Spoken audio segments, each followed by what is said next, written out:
चलिए आज के इस सेशन में हम लोग इतिहास से जो संबंधित एक महत्वपूर्ण टॉपिक है जो एग्ज़ाम की दृष्टि से बहुत ज़्यादा महत्वपूर्ण है। कुछ प्रमुख घटनाओं के बारे में हम लोग पढ़ेंगे जो एग्ज़ाम में हमेशा आते रहता है। उन सारी घटनाओं का जिक्र हम लोग करेंगे, उन सारी घटनाओं के बारे में समझेंगे। जो है इसके 20वीं शताब्दी में जो हमारे देश में और पूरे विश्व में जो प्रमुख घटनाएं घटित हो रही थी उनसे भी क्वेश्चन पूछे जाते हैं एग्जाम में। उन टॉपिक से भी क्वेश्चन उठाए जाते हैं। तो वो कौन कौन सी महत्वपूर्ण घटनाएं थी जो एग्जाम की दृष्टि से महत्वपूर्ण है, ठीक है। एग्जाम की दृष्टि से वो कौन कौन सी महत्वपूर्ण घटनाएं थी जो महत्वपूर्ण है, उन टॉपिक्स के बारे में हम लोग समझेंगे।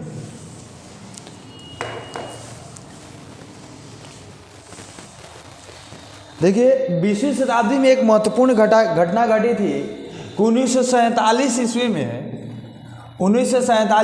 में क्या हुआ था? भारत आज़ाद हुआ था। भारत की आज़ादी हुई थी और ये एक भारत की आज़ादी जो थी एक खुशी का भी विषय था, साथ साथ में एक गम का भी विषय था कि भारत का बंटवारा होकर आज़ादी हुआ था। भारत और पाकिस्तान,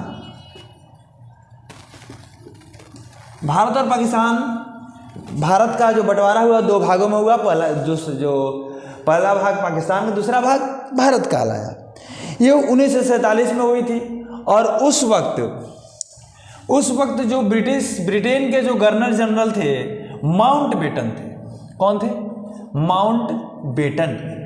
माउंटबेटन उस वक्त गवर्नर जनरल थे ब्रिटेन के। तो जब भारत और पाकिस्तान का बंटवारा हुआ तो इस पाकिस्तान बंटवारा के कारण पाकिस्तान से जो लाखों हिंदू भारत आए थे और सिख भी साथ साथ में पुनर्वास किए थे भारत की तरफ, भारत आए थे। सरकार ने इन लोगों, जो लोग पाकिस्तान से आए थे, इन लोगों के लिए शिविर बनाया था, शरणार्थी शिविर बनाया था। वहाँ पे लोग रहे थे। देश के विभाजन से भारत और पाकिस्तान में दंगे हुए, हत्याएं हुई, ये लूटमार भयंकर दौर आरंभ हुआ था। और भारत को विरासत में कैसा भारत मिला था? एक बिखरा हुआ देश, लाखों की संख्या में शरणार्थी, जर्जर अर्थव्यवस्था, ऐसी कंडीशन थी जब भारत आज़ाद हुआ था उस वक्त। ये पहला जो भारत की जो स्थिति थी, भारत की ये पहली स्थिति, भारत की ये जो है कि किस तरीके जब भारत आज़ाद हुआ उस वक्त भारत किस अवस्था में था? जर्जर अर्थव्यवस्था थी उस वक्त भारत की। लाखों की संख्या में शरणार्थी आए थे, लाखों की संख्या में शरणार्थी। पाकिस्तान से जो हिंदू समाज था और जो सिख समाज पलायन किया था। और जो थे बिखरा हुआ देश, लाखों की संख्या शरणार्थी और जर्जर थे। राजनीतिक अस्थिरता भी थी और इस स्थिति में भारत आज़ाद हुआ था, राजनीतिक अस्थिरता। दूसरी जो समस्या थी कि देश में जो देसी राजे थे उनको विलय कराना था, भारत में विलय कराना था, भारत में मिलाना था। आज़ादी से पहले ये जो देसी रियासत थे, देसी रियासतों की संख्या कितनी थी? देसी रियासतें कितनी थी की संख्या? देसी रियासतों की संख्या 562 बताई जाती है। और इनमें से छोटी बड़ी सभी रियासतें शामिल थी। 562 में छोटी रियासतें भी थी, बड़ी रियासतें भी थी। और इन रियासतों को भारत में मिलाने के लिए अथक प्रयास सरदार वल्लभ भाई पटेल किए थे। और 5 अगस्त तक के काल में उन्होंने विभिन्न देश राजाओं को मिलाने के लिए तैयार किया था। 5 अगस्त तक वो क्या किए? कई सारे राजाओं को तैयार कर लिए कि हम भारत में मिल जाएंगे, भारत में अपना विलय कर लेंगे। लेकिन कुछ ऐसी रियासतें थी जो भारत में मिलना नहीं चाहती थी। भारत में मिलने के लिए फैसला उस वक्त 5 अगस्त तक नहीं ली थी। वो कौन कौन सी रियासतें थी? एक हैदराबाद, ठीक है। दूसरा जूनागढ़, तीसरा कश्मीर। ये 3 रियासतें थी जो 3 रियासतें भारत में 5 अगस्त तक शामिल होने के लिए जो है अपना सहमति नहीं व्यक्त की थी 5 अगस्त तक। तो सारी रियासतों को भी मिलाया गया। कैसे कैसे मिलाया गया? हैदराबाद में सैनिक कार्यवाही हुई। हैदराबाद को सैनिक कार्यवाही के दौरान सैनिक कार्रवाई के दौरान जूनागढ़ में, जूनागढ़ का जो शासक था मुस्लिम शासक था, लेकिन वहाँ की जनता हिंदू थी, तो जो है एक वोटिंग के द्वारा, जनमत के द्वारा जूनागढ़ जो है, जूनागढ़ को मिलाया गया कि जूनागढ़ के लोग चाहते हैं भारत में मिलना, इस वजह से जूनागढ़। और जूनागढ़ का जो शासक था पाकिस्तान भाग गया। और जो कश्मीर थे, कश्मीर में क्या हुआ? कश्मीर के राजा महाराजा थे हरि सिंह। कश्मीर के महाराजा कौन थे? नाम था हरि सिंह। हरि सिंह, याद रखिएगा कश्मीर के महाराजा कौन थे? हरि सिंह थे। ये अपने प्रधानमंत्री, इनके हरि सिंह के प्रधानमंत्री थे, नाम था मेहरचंद महाजन। मेहरचंद महाजन को ये क्या किए कि जो विलय पत्र था, विलय पत्र पर हस्ताक्षर करके दिल्ली भेज दिए थे कि हम भी विलय करना चाहते हैं। तब तक पाकिस्तान वाला जो लोग है, पाकिस्तान कबायली जो लोग थे, 21 से 22 अक्टूबर 1947 को कबायलियों ने कश्मीर पर आक्रमण कर दिया। कहिया 21 से 22 अक्टूबर 1947 कश्मीर पर आक्रमण हुआ। और मैं जो हरि सिंह है, हरि सिंह के कहने पर भारतीय सेना ने वहाँ कार्रवाई की और कबायलियों को वहाँ से खदेड़ा। तो इस तरह से क्या हुआ कि जो है कश्मीर को मिलाया गया। ठीक है। और हैदराबाद का जो निज़ाम था, हैदराबाद का निज़ाम जो था वो स्वतंत्र राज्य का गठन का सपना देख रहा था कि हम स्वतंत्र रहेंगे, हम भारत में विलय नहीं करेंगे। तो 13 सितंबर 1948 हैदराबाद की जो डेट है 13 सितंबर 1948 ईस्वी को सैनिक कार्रवाई हुई। और इस सैनिक कार्रवाई में, ये सैनिक कार्रवाई के बाद 5 दिन तक सैनिक कार्रवाई चली थी। कितने दिन तक? 5 दिन तक। 5 दिन तक ये सैनिक कार्रवाई चली थी। और उस सैनिक कार्रवाई के दौरान ही ये जो हैदराबाद के निज़ाम थे, ये क्या किए? भारत के विलय पत्र पर हस्ताक्षर किए।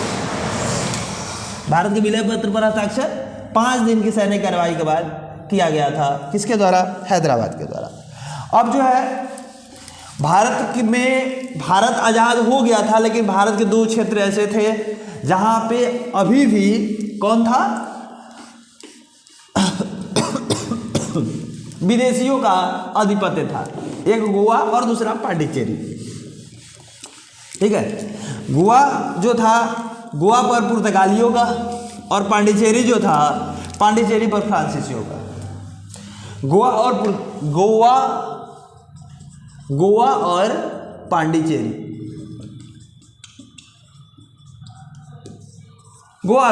गोवा पे किसका अधिकार था? पुर्तगालियों का।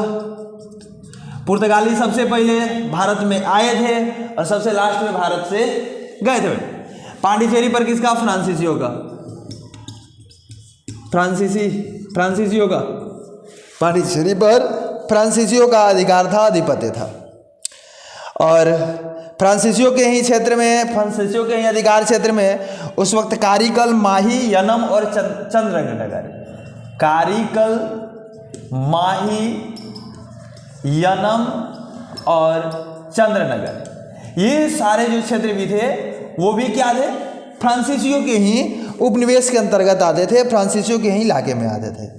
चंद्रनगर को जनमत संग्रह द्वारा स्वतंत्र भारत में मिल गया था, परंतु पांडिचेरी पर जो था, पांडिचेरी पर फ्रांसीसी शासन कायम था, फ्रांसीसियों का शासन था। भारत के स्वतंत्र होने पर पांडिचेरी की जनता का आक्रोश बढ़ता गया। 1954 में जनता के संघर्ष के फलस्वरूप फ्रांस के अधिकार क्षेत्र में रहे कुछ इलाकों में स्वतंत्रता घोषित कर दिया गया। ये जो है फ्रांसीसियों, जो पांडिचेरी था 1954 में मिला भारत वाले क्षेत्र में। ठीक है। और जो 13 जून 1954 को यनम भी, जो वहाँ के लोग थे, लोग जो आंदोलन करके भारत में मिल गए थे 1954 ईस्वी में, 31 अक्टूबर सन 1954 को व्यवहारिक रूप से भारत के फ्रेंच क्षेत्र जो भारत को सौंप दिए गए। कहिया 31 अक्टूबर 1954 को भारत में जो फ्रेंच क्षेत्र थे, फ्रांस के अधिकार में क्षेत्र थे, वो फ्रांस ने भारत को सौंप दिया।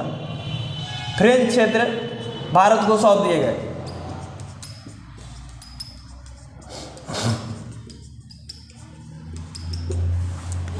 भारत को सौंपा गया और 2 वर्ष के बाद जो है सभी 5 क्षेत्रों पर भारत का नियंत्रण हो गया। ये जो 5 क्षेत्र थे, 4 गो यहाँ पे, कारिकल, माही, यनम, चंद्रनगर, 4 गो यहाँ पे, और 5वां पांडिचेरी। इन 5 पे किसका अधिकार हो गया? भारत का। ठीक है। और भारत सरकार ने गोवा की स्वतंत्रता के लिए भी अभियान चलाया था। गोवा की स्वतंत्रता के लिए कौन सा अभियान चला था? भारत सरकार ने गोवा के पुर्तगालियों से जो मुक्ति के लिए गोवा को एक अभियान चलाया था, उसका नाम था विजय, ऑपरेशन विजय अभियान, यानी विजय अभियान चलाया गया था गोवा की मुक्ति के लिए। किसने चलाया था? भारत सरकार ने चलाया था। और ये जो था 17 से 18 दिसंबर 1961 को, 1961 में ये अभियान चलाया गया। और इसमें जो सेना का नेतृत्व थे जनरल जे.एम. चौधरी के नेतृत्व में, जे.एम. चौधरी ने सेना का नेतृत्व किया। उस वक्त सेना के जो थे जनरल थे। और ये 17 से 18, 2 दिन तक ये लगभग कार्यवाही की गई। 17, 18, 19 3 दिन। और इस तरह भारतीय सेना ने गोवा, दमन दीव को मुक्त करा दिया। गोवा और दमन दीव दोनों को, ठीक है, गोवा को और दमन दीव दोनों को मुक्त कराया। किसने? भारतीय सेना ने 1961 में। दमन दीव ये 3 दिन तक 17, 18, 19, ठीक है, दिसंबर, ये डेट में यहाँ पे विजय अभियान चला था। विजय अभियान के द्वारा गोवा को भारत के क्षेत्र में मिलाया गया। ठीक है। और बाद में जो गोवा है, गोवा को उस वक्त केंद्र शासित क्षेत्र बनाया गया था 1961 में। लेकिन जो 1987 ईस्वी में गोवा को क्या किया गया? पूर्ण राज्य का दर्जा दिया गया। ये पूर्ण राज्य बना। गोवा को पूर्ण राज्य का दर्जा किसको? गोवा को। और गोवा को 25वां राज्य बनाया गया। भारत का 25वां राज्य कौन? गोवा। 1987 ईस्वी में गोवा को 25वां राज्य बनाया गया।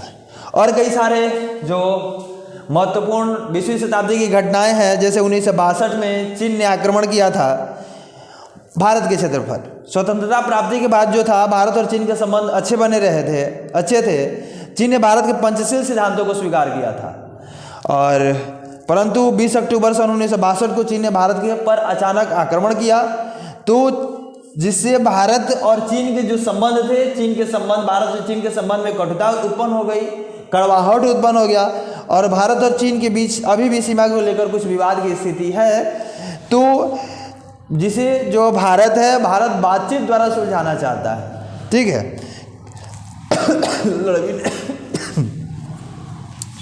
तो यहाँ से एक बात है कि 1962 ईस्वी में चीनी आक्रमण, भारत चीन युद्ध हुआ था।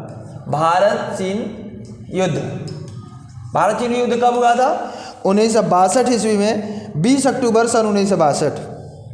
डेट है 20 अक्टूबर सन 1962 ईस्वी को भारत चीन युद्ध, चीन ने भारत पर आक्रमण किया था। और इसी बीच 1965 ईस्वी में फिर से पाकिस्तान भी आक्रमण करता है। 1965 ईस्वी का डेट होता है सितंबर 1965 में। कश्मीर की समस्या के लेकर भारत पर फिर आक्रमण कर दिया। किसने? पाकिस्तान का आक्रमण होता है।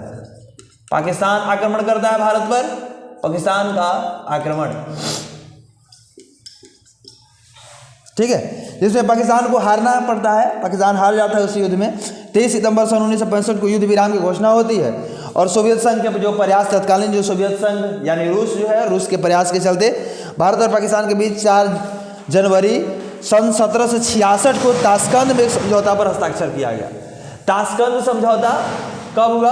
1966 ईस्वी में। 1966 ईस्वी में, और डेट था 4 जनवरी 1966 में। 4 जनवरी 1966 को ताशकंद समझौता हुआ था भारत और पाकिस्तान के बीच युद्ध विराम के लिए, कि मतलब भारत और पाकिस्तान जो है एक दूसरे से युद्ध नहीं करेगा। इस समझौते पर हस्ताक्षर हुआ था। इस समझौता में जो भारत के तत्कालीन प्रधानमंत्री थे, जो ताशकंद समझौता था, उस वक्त भारत के प्रधानमंत्री कौन थे? लाल बहादुर शास्त्री थे। भारत के पीएम लाल बहादुर शास्त्री,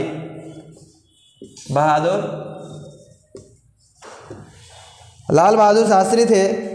और जो पाकिस्तान के राष्ट्रपति अयूब खान, पाकिस्तान के जो राष्ट्रपति थे, प्रेसिडेंट थे, वो अयूब खान थे, अयूब खान। तो ये रहा ताशकंद समझौता। ताशकंद समझौता में भारत के किस पीएम ने हस्ताक्षर किया था? तो लाल बहादुर शास्त्री ने। और पाकिस्तान के किस राष्ट्रपति थे?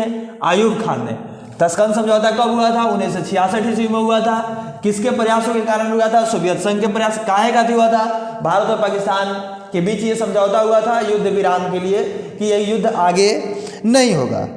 फिर पाकिस्तान मानने का वाला कहाँ है? फिर 1971 ईस्वी में पाकिस्तान जो है आक्रमण करता है। भारत पाक युद्ध 1971 ईस्वी में पाकिस्तान भारत पाक युद्ध होता है 1971 ईस्वी में। डेट कब है?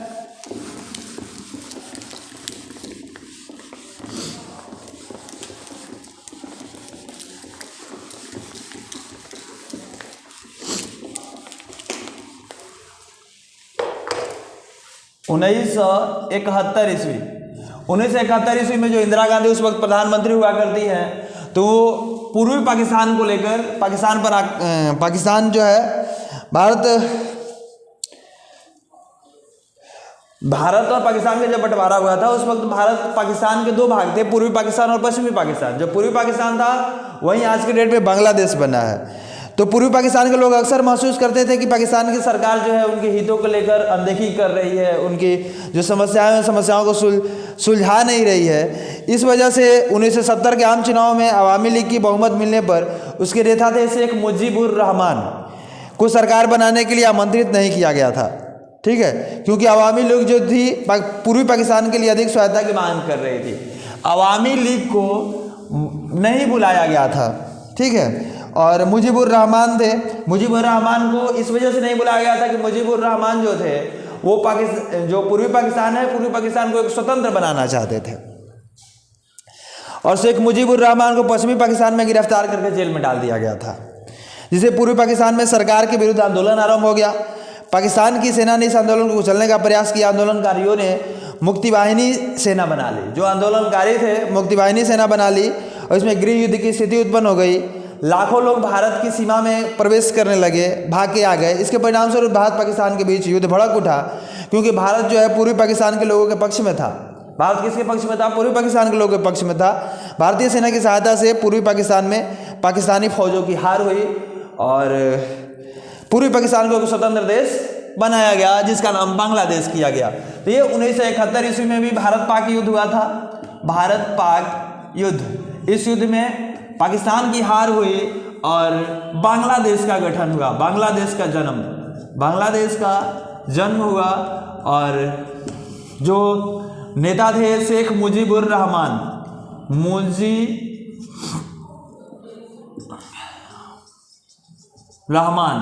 शेख मुजीबुर रहमान थे। ये अवामी लीग के नेता थे। किसके नेता?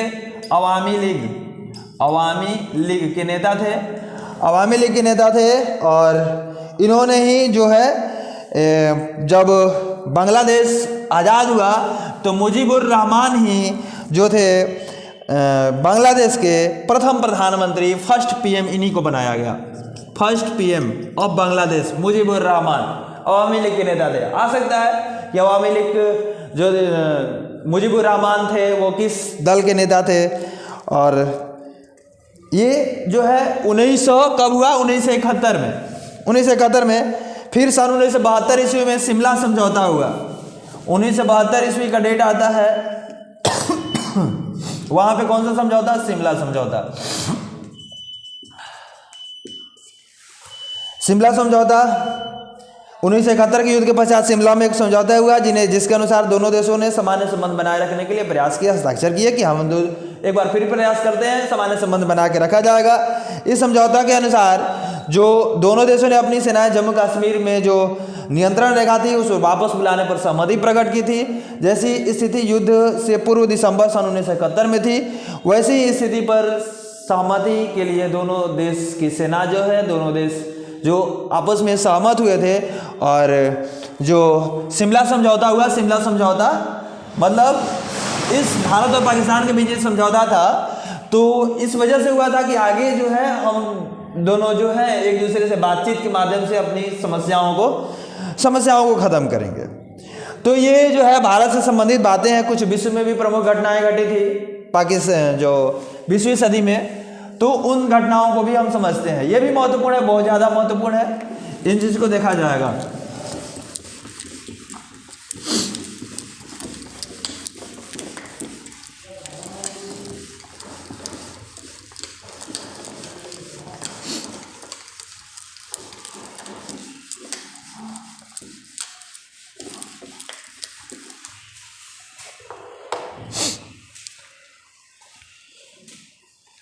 विश्व की प्रमुख घटना के अंतर्गत 20वीं सदी में 2 विश्व युद्ध हुए थे। प्रथम विश्व युद्ध एक हुआ था और दूसरा द्वितीय विश्व युद्ध हुआ था।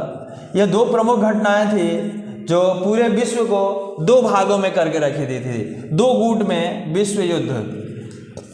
द्वितीय जो प्रथम विश्व युद्ध है 1914 ईस्वी में आरंभ हुआ, 1918 ईस्वी तक चला। 1914 ईस्वी से लेके 1918 ईस्वी तक प्रथम विश्व युद्ध चला।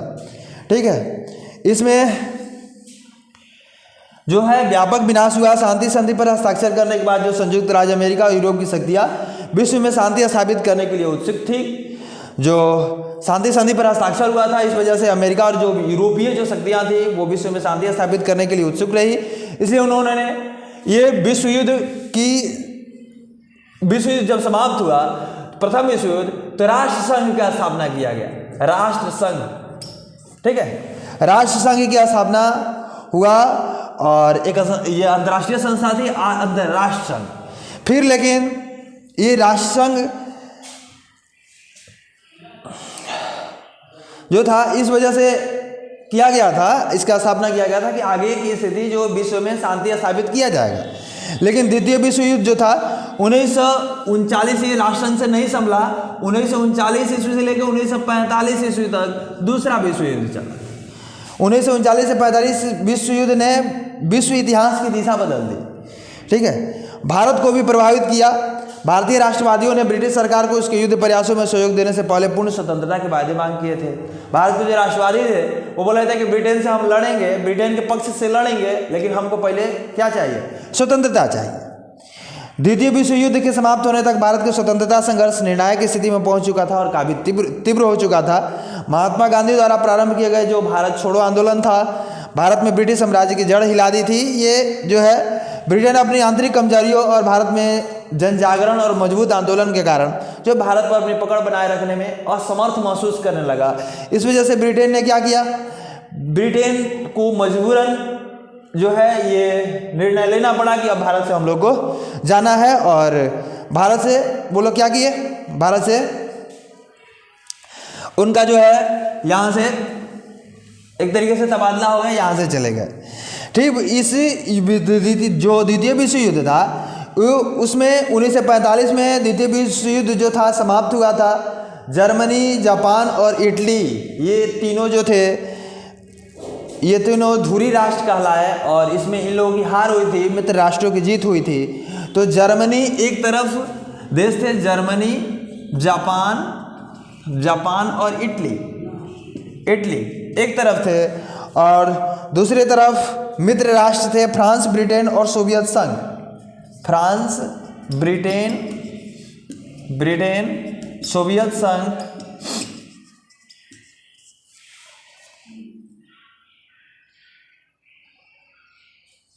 और संयुक्त राज्य अमेरिका।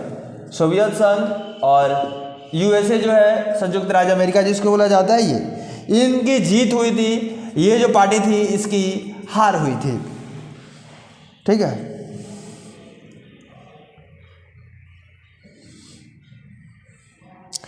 और इसमें अमेरिका ने जापान के 2 शहर थे 1945 हिरोशिमा और नागासाकी पर बम गिराया था।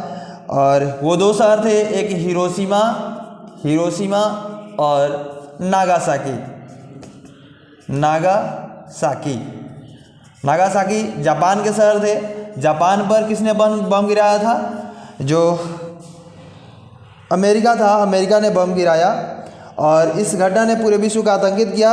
अब क्या है, राष्ट्रसंघ अपने उद्देश्य में असफल रहा। राष्ट्रसंघ की जो स्थापना हुई थी, युद्ध ना हो इसके लिए स्थापना हुई थी और राष्ट्रसंघ इस युद्ध को नहीं टाल सका। इस वजह से इसके स्थान पर, राष्ट्रसंघ के स्थान पर एक नया संगठन संयुक्त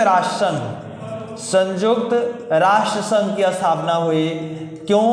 क्योंकि इससे एक तरीके से मजबूत संगठन था, राष्ट्रसंघ से मजबूत संगठन रहा। संयुक्त राष्ट्र संघ की स्थापना हुई 1945 ईस्वी में और इसका जो उद्देश्य था युद्ध रोकना और अंतर्राष्ट्रीय जो शांति और सुरक्षा बनाए रखना इसका उद्देश्य रहा। यह सामाजिक विकास और मानवाधिकार के प्रति सम्मान भी ध्यान देता है। ये कंडीशन रहा इसका। और लिटिल बॉय इस पे गिरा था, फैट मैन इस पे गिरा था। ये 6 अगस्त का डेट है, ये 9 अगस्त का डेट है। ये लिटिल बॉय बम का नाम था, ये फैट मैन था, ये बम का नाम था। फिर सोवियत संघ का जो है 20वीं सदी के अंतिम दशक में अन्य कई महत्वपूर्ण घटनाएं घटी थी। जैसे जर्मनी जो है द्वितीय विश्व युद्ध के पश्चात 2 भागों में बंट गया था। जर्मनी की हार हुई थी तो जर्मनी जो था 2 भागों में बंट गया था। 1990 में फिर एक हो गया। 1990 में वो दोनों जो थे एक हो गए। सन 1991 में सोवियत संघ का विघटन हो गया। 1991 में किसका विघटन हुआ? सोवियत संघ यानी रूस, जिसका प्रतिनिधित्व कर रहा था। सोवियत संघ का विघटन कब हुआ? 1991 में। और अनेक नए राष्ट्र बने। सोवियत संघ का विघटन का मुख्य प्रभाव यह था, विश्व के शीत युद्ध का वातावरण समाप्त हुआ, क्योंकि अब संयुक्त राज्य अमेरिका ही एकमात्र महाशक्ति रह गया। ठीक है। और 1991 में यूरोपीय संघ का उदय हुआ। यूरोपीय संघ का उदय कब हुआ? यूरोपीय यूनियन EU का उदय 1991 ईस्वी में।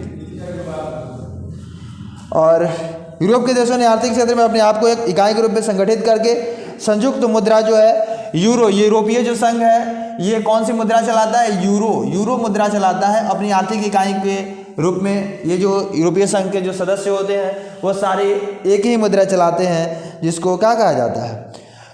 यूरो कहा जाता है।